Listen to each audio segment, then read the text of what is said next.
Friends, welcome back to my YouTube channel study buddies.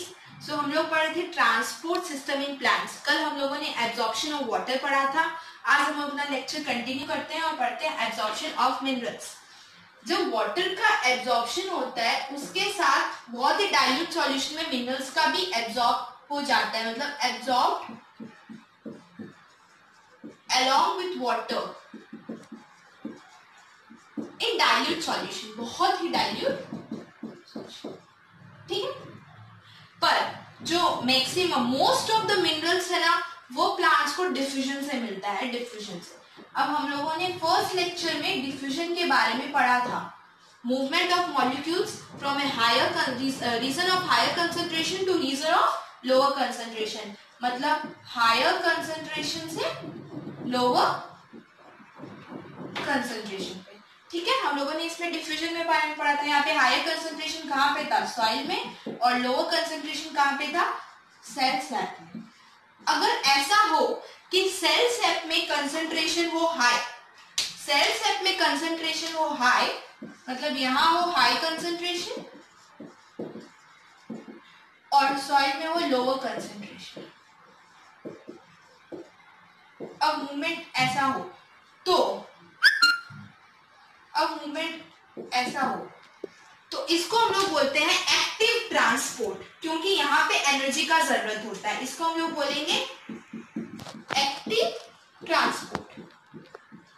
अब transport का मतलब तो हम लोगों को पता है, एक्टिव। हम लोग पढ़ते हैं एक्टिव क्या है।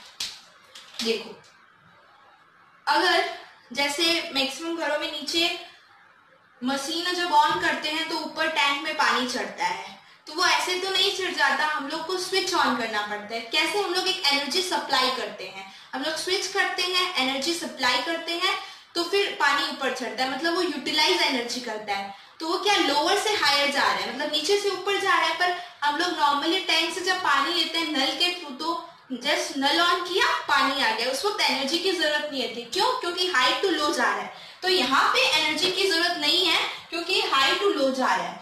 पर जब लोअर टू हाई जाएगा तब उसमें एनर्जी की जरूरत होती है।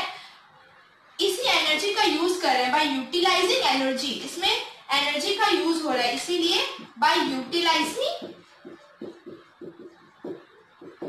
यूटिलाइजिंग एनर्जी, इसीलिए हम लोग इसको बोलते हैं एक्टिव ट्रांसपोर्ट, ठीक है। आप लोग यहां तक नोट कर लीजिए।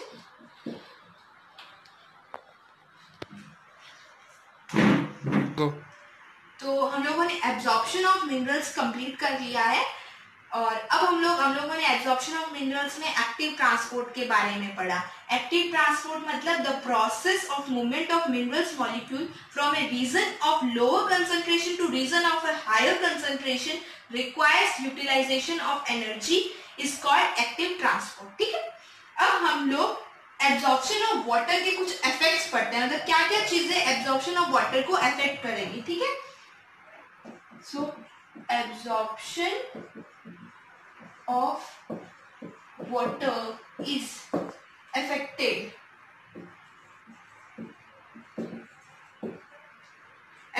ठीक है।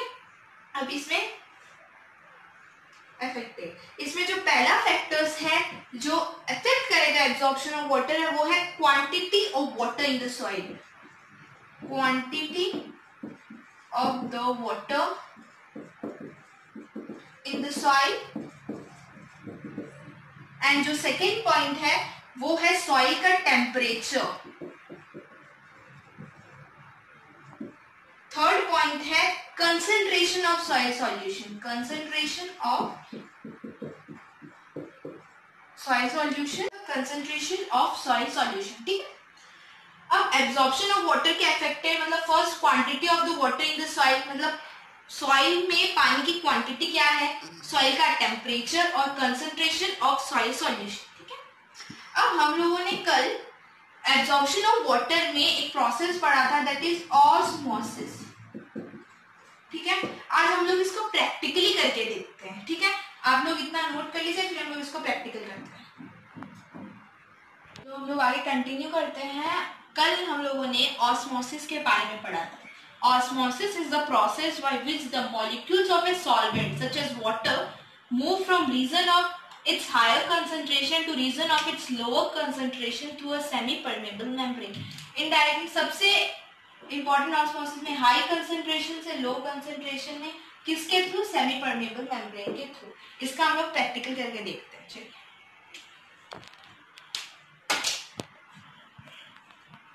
तो अपना प्रोसेस ऑफ ऑस्मोसिस स्टार्ट करते हैं.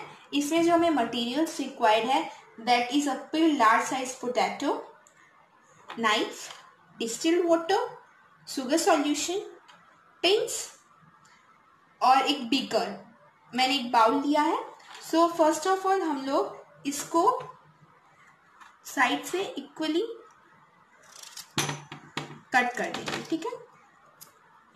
उसके बाद यहाँ पे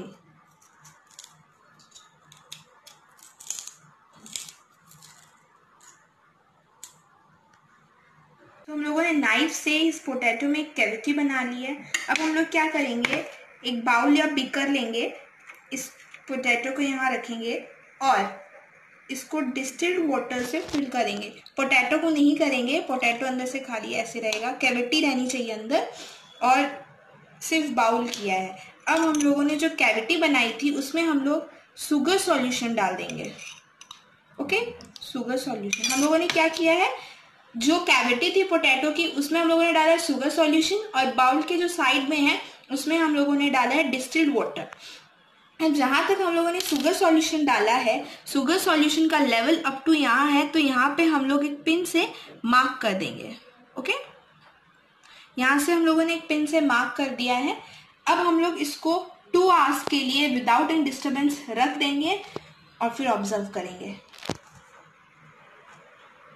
सो इट हैज़ बीन 2 आवर्स. इसको मैंने बिना एनी डिस्टर्बेंस रख दिया था. और अब हम लोग जो अब मार्किंग है वो हम करेंगे. तो अब सॉल्यूशन का मार्किंग इधर है.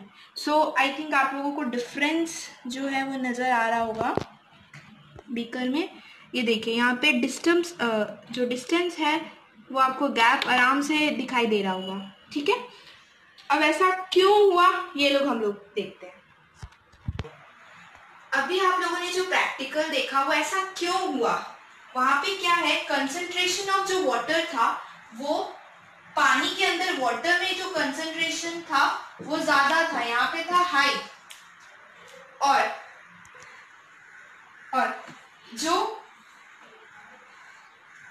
जो पोटैटो में जो शुगर सॉल्यूशन था उसमें यहाँ पे कंसंट्रेशन था लो. तो ऑस्मोसिस मतलब ये movement higher concentration to lower concentration. और यहाँ पे जो पोटैटो है उसने सेमी परमेबल मेम्ब्रेन का काम किया है. ठीक है. ओके, सो आज हम लोग यहीं पे स्टॉप करते हैं अपना लेक्चर, और कल हम लोग कंटिन्यू करेंगे आगे. So thank you so much. और अगर आप लोगों को कोई भी डाउट हो तो आप लोग नीचे कमेंट बॉक्स में दे सकते हैं, या फिर मेरी इंस्टाग्राम आईडी पे भी मेरे को मैसेज कर सकते हैं. Thank you so much.